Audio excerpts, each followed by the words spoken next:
Let's go live now to Pretoria, where President Jacob Zuma and Zimbabwean President E.D Mnangagwa is briefing the media.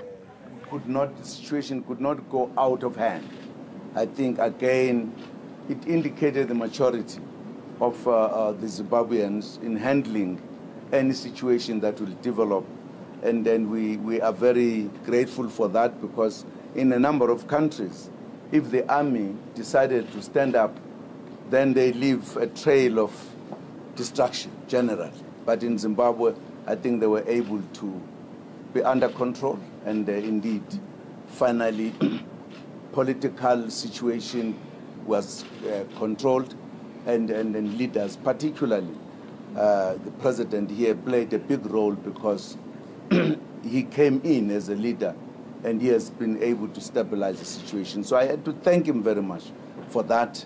And also, what I was also very humbled with is the guarantee that he has given that the founder, president of that country, President Mugabe, will be looked after. There will be no problem at all. He is our father. He grew us in the struggle.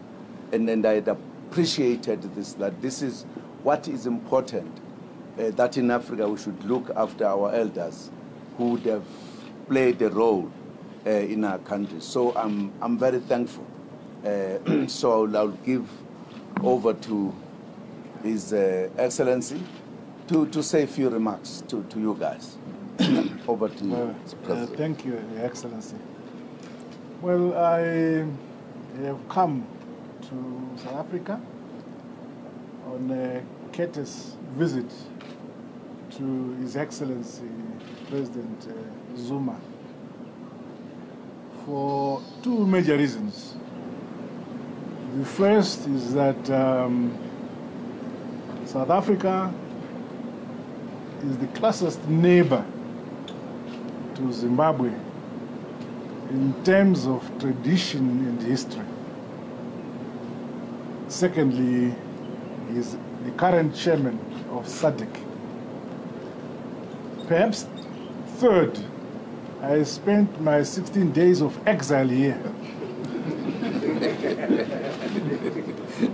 That aside, I regard President Zuma as my elder brother. During the armed struggle, we were both in the same position. He was in security in Mkonto Sizwe, and I was head of both military and civil intelligence in our Zanda in Mozambique. So we worked together during that period also. So with that background, I felt on my 26th day in office, I must come to my brother and receive guidance. He's a very experienced president. And I felt the challenges which I face, the first port of call is to go to my colleague and say, Your Excellency, I have taken the leadership of Zimbabwe. I seek your guidance in whatever I may face in terms of challenges. And I have no doubt you will give me complete and honest guidance.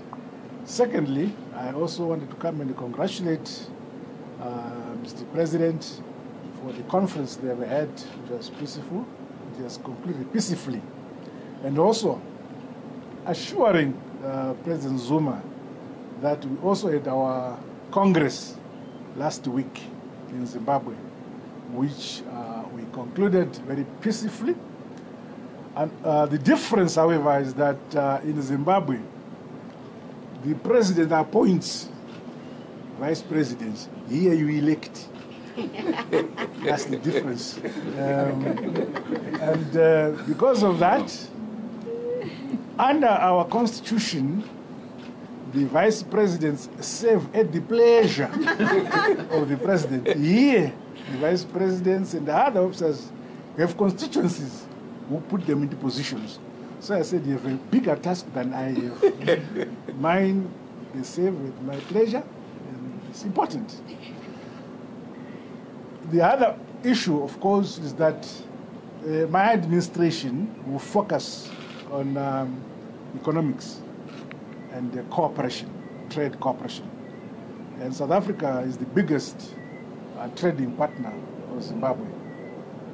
There may be challenges, but as brothers and sisters, I came to assure President Zuma that we should feel open to discuss any challenges in order to grow our respective economies as well as to grow our cooperation.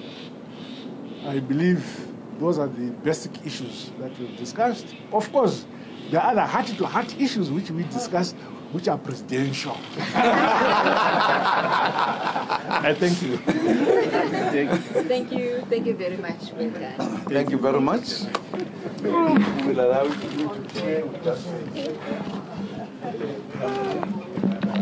I'm going to collect $50 from all media. Well, that concludes the media briefing by the two presidents.